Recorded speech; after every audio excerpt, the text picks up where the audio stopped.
On October 13th, 2025, Jamaica's political and legal spotlight will shift to the Supreme Court, where Prime Minister Andrew Holness is set to square off against the Integrity Commission in a high-profile battle over a controversial financial report. At the heart of the dispute is a commission report which raised serious questions about the Prime Minister's declared assets, income, and liabilities.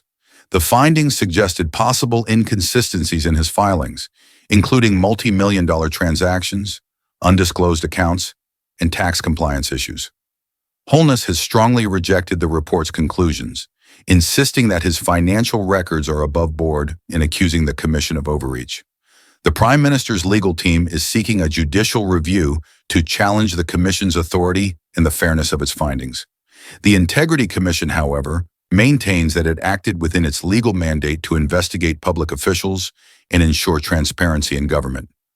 Legal observers note that this court battle will not only test the Commission's investigative powers, but also shine a spotlight on the delicate balance between political leadership and independent oversight.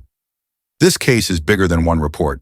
It raises critical questions about accountability, trust, and governance in Jamaica.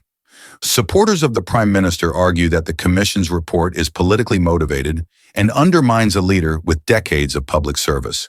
Critics insist that no official, not even the Prime Minister, should be shielded from scrutiny when it comes to personal finances and public accountability. Across Jamaica, the issue has fueled heated debate.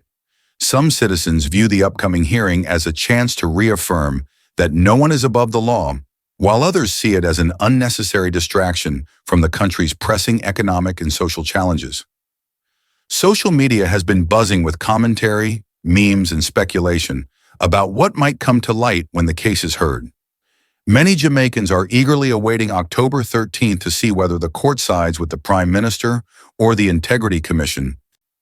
Whatever the outcome, this case is poised to have far-reaching implications.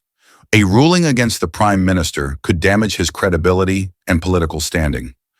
A ruling against the Integrity Commission could weaken Jamaica's anti-corruption framework and embolden those who believe powerful figures should not face public scrutiny. For now, all eyes are on October 13th, a day that may well redefine the boundaries of political accountability in Jamaica.